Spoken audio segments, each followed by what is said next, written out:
Sit Down Before Reading, a memoir, by me, Dave Bexfield. Chapter 36, The Bexfield Twist, Part 6, Copious, Mischief. It started as a trickle, then they arrived with regularity. Before long, the horror turned into an overwhelming deluge. Stories of likely misdiagnoses have since been broadsiding me with a frequency of unexpected new hit releases of Taylor Swift songs. Helen, diagnosed with MS in 2020, remembers her time living in Scotland and removing sheep ticks from myself a few times after playing in the long grass in Bracken, even though Mum told me to wait for her to remove them. Her mother, Barbara, now 80, had been diagnosed with MS in 1981, when Helen was just 8. Who knows what has been causing our symptoms over the years? Sarah had been bitten by a tick traveling through Europe 30 years ago at the age of 18. At the time, she ignored the circular rash. She was eventually diagnosed with MS, failed a series of disease-modifying drugs, and today is, quote, surviving each day in lots of pain. Curiously, though, she always felt better on antibiotics when they were needed for sinus infections. Jenny, a New Yorker with a trio of active passions, cycling, skiing, hiking, found those active passions swiftly felled by a 2002 MS diagnosis. Stroke-like symptoms, lightning flashes in her peripheral vision, odd heart issues, all puzzled her menagerie of doctors, EMTs, gastroenterologists, a hematologist, a podiatrist, and even multiple cardiologists. I have pulled countless deer ticks off myself for the past couple of decades. Once I developed a big red rash, fever, headache, night sweats, and terrible fatigue and was treated for Lyme with a week of antibiotics. She also tested positive for babesia. MS drugs always failed her. Then there was Laura, lamenting the recent passing of a good friend who had lived with a questionable MS diagnosis in Old Lyme, Connecticut. Because of her unstable gait, her friend had tripped and fallen in her backyard alone, tragically falling into a pit fire she had set for garden debris at the beginning of the growing season. Unable to stand or self-rescue, she burned to death in a tangle of weeds and nature's detritus. Only rarely is Lyme disease ever discovered in the swirling winds of probable multiple sclerosis. Months earlier, Gary, a longtime member, saved a college friend's sister from a near-certain MS diagnosis. As your story was very much top of mind when we reconnected, I inquired further to see if her sister had had any recent tick exposure, he wrote. I learned that she had, so I advised my friend to advise her sister that it could possibly be Lyme. The test just came back. Not only does she have Lyme, but tick fever and an active Bartonella infection, and has markers for 7 other tick-related viruses. But confirmed misdiagnosis cases of my members scarcer than the number of people who have walked on the moon. Bethany, a member of active MSers since 2008 when she was diagnosed with MS in Ohio by a well-regarded MS specialist, received her correct Lyme diagnosis in 2015. I've been so grateful for my health, and I call it my miracle not to have MS hanging over my head. Keep fighting for the truth to be put out there for people to know, to keep searching for what's really going on. Since the spring of 2022, I have been following the cairns placed by fellow Lyme disease advocates and sufferers, cairns that have led me to a host of revelations. In the MS space, I have a decent grasp of what's really going on. With the exception of a spirochete wriggling under a high-powered microscope, the evidence all points in one direction. There are a boatload of misdiagnoses when it comes to cases of multiple sclerosis. But there's a problem that I have been struggling with. While Borrelia burgdorferi is believed to be chiefly responsible for cases of the tick-borne illness in North America, along with Borrelia guerini and Borrelia afzelii in Eurasia, there are 52 known species of Borrelia. Until recently, researchers had been focused on just the 3 originally identified species, but 13 genospecies thought to cause Lyme disease in humans have been identified, a number that is likely to increase. And they all present differently, causing a tremendously divergent cascade of symptoms. That means, gulp, that the above examples almost certainly are not representative of the typical Lyme disease misdiagnosis. They are just among the most obvious, blatant ones. After all, most victims don't remember being bitten by a tick, much less getting a rash, and many do not live in endemic areas for the disease.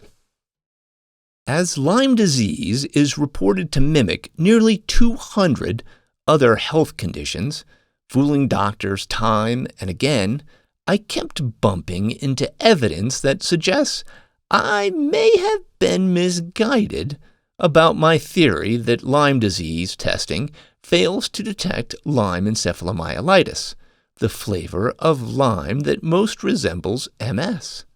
What if it fails to detect myriad variations of the disease, and those cases mistaken to be multiple sclerosis are merely a smattering when compared to the true number of misdiagnoses worldwide? What if Lyme disease really is as widespread and calamitous as sky-is-falling alarmists have warned since the discovery of the disease?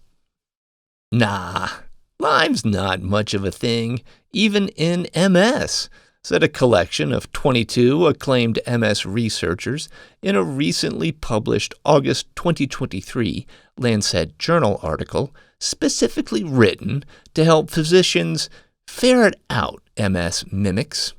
You can usually identify imposters if you just follow these new guidelines, they said. Central nervous system inflammatory disorders that present with syndromes overlapping with multiple sclerosis can increasingly be distinguished from multiple sclerosis with the aid of specific clinical MRI and laboratory findings, they said, confidence brimming through each declarative sentence. Of the dozens of conditions often mistaken for multiple sclerosis in the study, Lyme disease squeaked in a few cameos, but other mimics dominated the conversation. Under certain conditions, it might be Lyme, but the recommendation is to look elsewhere. It might very well be rheumatoid arthritis, or lupus, or celiac disease, or vasculitis, or Sjogren's syndrome, or so many other autoimmune conditions. And then they pointed to purported tells in the patient's MRI results or other revealing laboratory markers, the same tells I've systematically dismantled in previous pages. By the time this lengthy chapter fully concludes, people will look back at these findings, shake their heads, and say that even these focused experts missed the boat. But I would argue that it is worse than that. They got the boat all right, the RMS Titanic. That's because I've been developing a detailed blueprint for identifying misdiagnoses in autoimmune diseases, and something isn't adding up. Having just rewatched the original Star Wars trilogy with my nieces and nephew, it feels appropriate to lean into a popular meme from the sci-fi series. Cue Mr. Han Solo and company. I have a bad feeling about this. Patricia Hornick and Patricia Miles didn't know each other, were separated in age by decades, and lived wildly different lives. To my knowledge, they only met once, on the morning of January 23, 1993, at my wedding. Aside from their given first names, they couldn't possibly have known then how much they had, and would have, in common. Both played integral parts in my life. Miss Hornick, a dear college friend and native German speaker, was chiefly responsible for helping me pass the foreign language classes required for me to graduate from George Mason University. Miss Miles, meanwhile, gave birth to my wife. Both would tragically pass away too young, Miss Hornick from a car accident, Miss Miles from breast cancer. Both grew up in the small town of Front Royal, Virginia, in the foothills of the Shenandoah Mountains, and both were afflicted with the chronic disease rheumatoid arthritis, and for years were the only two people I knew with the debilitating condition. Rheumatoid arthritis, or RA, is the most common autoimmune disease in the world, according to the World Health Organization, affecting 18 million people. It's 2 to 3 times more common in women than men and tends to strike later in life. Causing joint pain and inflammation, RA can attack a single joint or multiple joints, most often the smaller ones in the hands, wrists, and feet, and can lead to severe damage to the joint and surrounding tissue, says the WHO. It can also affect the heart, lung, and nervous systems. Additionally, people with RA often feel fatigue and general malaise, e.g., fever, poor sleep quality, loss of appetite, and may experience depressive symptoms. The cause of the disease is unknown, although it is far more common in industrialized, wealthier countries. And like countless other autoimmune diseases, the diagnosis of RA is established considering clinical findings and complementary examinations. No isolated test, laboratory, imaging, or histopathological confirms the diagnosis alone. Reread the above paragraph and substitute Lyme arthritis, a subset of Lyme, for rheumatoid arthritis. The diseases appear to be interchangeable, the only noticeable difference being that one is an autoimmune disease with an unknown cause, while the other is a bacterial infection spread by deer ticks.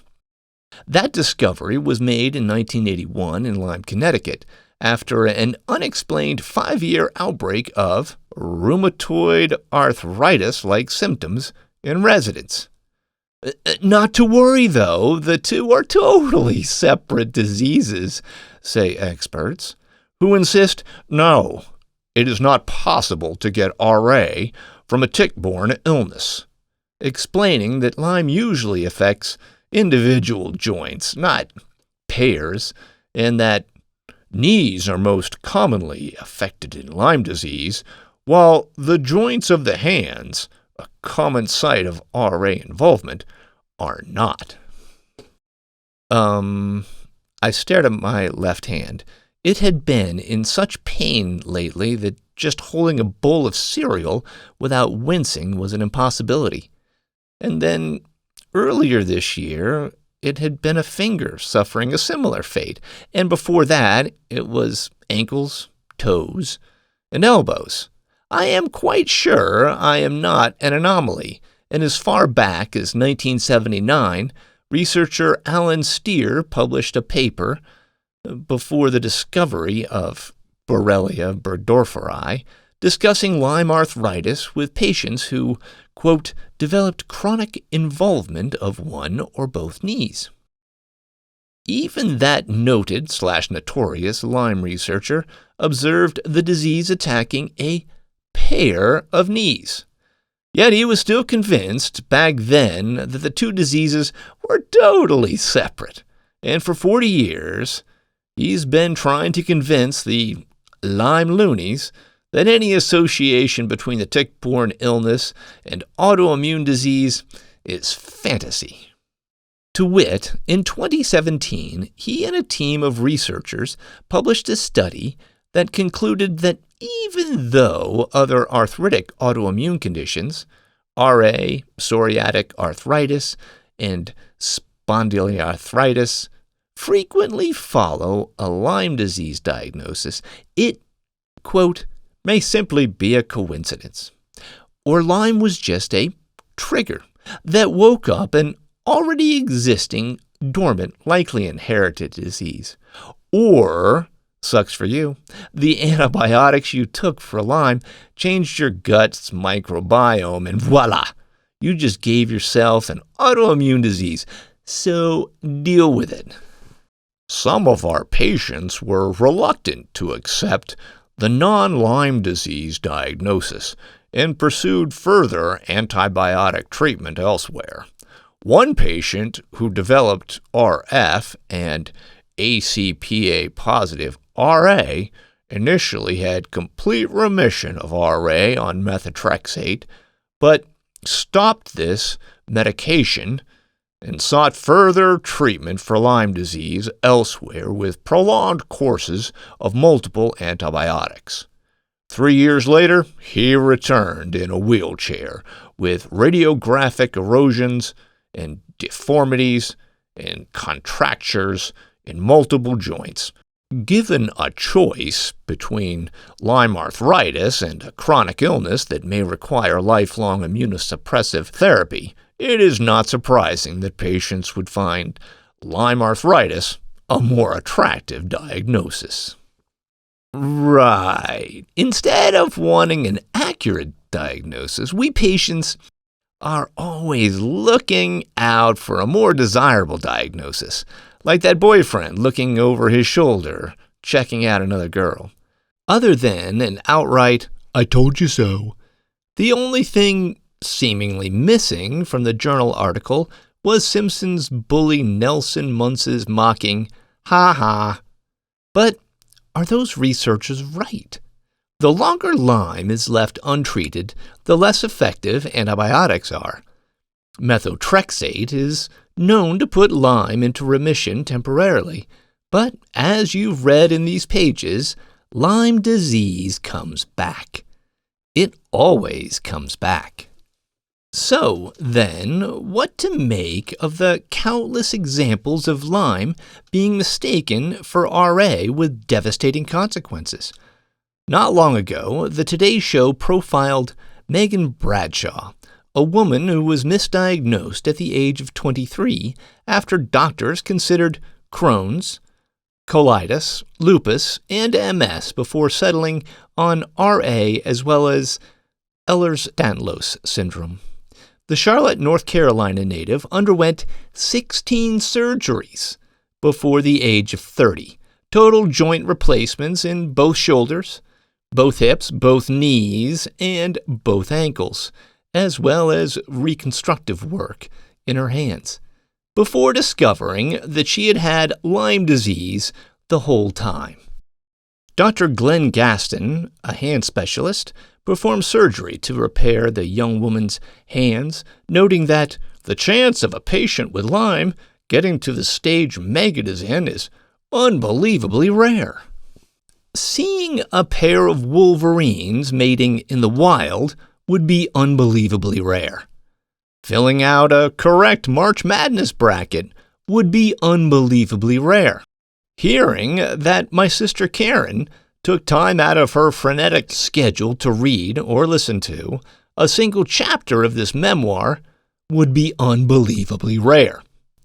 But cases of misdiagnosis, like Megan's, Couldn't she theoretically have both RA and Lyme? Here's where things start to get decidedly uncomfortable, akin to realizing you have a massive wedgie as soon as you stroll to the podium to give the most important speech of your lifetime. And you have lost your notes, and brain fog has caused you to forget the words and even the topic of your talk. The first rule of shards: solid science must make sense. So let's begin by trying to make sense of the evolution and spread of Lyme disease as compared to RA. While it was first discovered in the mid-1970s in a quaint Connecticut town, scientific evidence of the tick-borne disease shows that it predates humanity. Even Otzi, the 5,300-year-old glacier mummy discovered in Europe, had Lyme. It was a problem, even way back when. In contrast, the history of rheumatoid arthritis is far less nailed down and has stirred controversy. Authors of a 2012 study attempted to put it all into perspective as best they could. One school of thought is that RA is a disease of the modern era, and that its pathogenesis is a result of an environmental or genetic stimulus that did not exist in ancient times. A second theory posits that RA existed amongst our ancient ancestors, but had never been definitively characterized. Most recently, a hybrid theory has arisen, which holds that RA originally developed in indigenous populations in North America and spread to European populations through the travel of persons and/or goods. RA was first described in modern medicine in 1800 as young French doctor Augustin Jacob Landry Bouvet examined and treated a handful of patients with severe joint pain that could not be explained by other known maladies at the time. Although he incorrectly labeled it as an offshoot of gout, the unusual disease was far more common in women and the poor, a population that infrequently suffered from the disease of kings. His discovery laid the groundwork for the future research that was eventually able to separate the diagnoses based on the presence of uric acid in the case of gout. But RA may have been discovered much earlier by a dude kind of famous in medical circles for his oath, Hippocrates. In the arthritis, which generally shows itself about the age of 35, there is frequently no great interval between the affection of the hands and feet, both these becoming similar in nature, slender, with little flesh.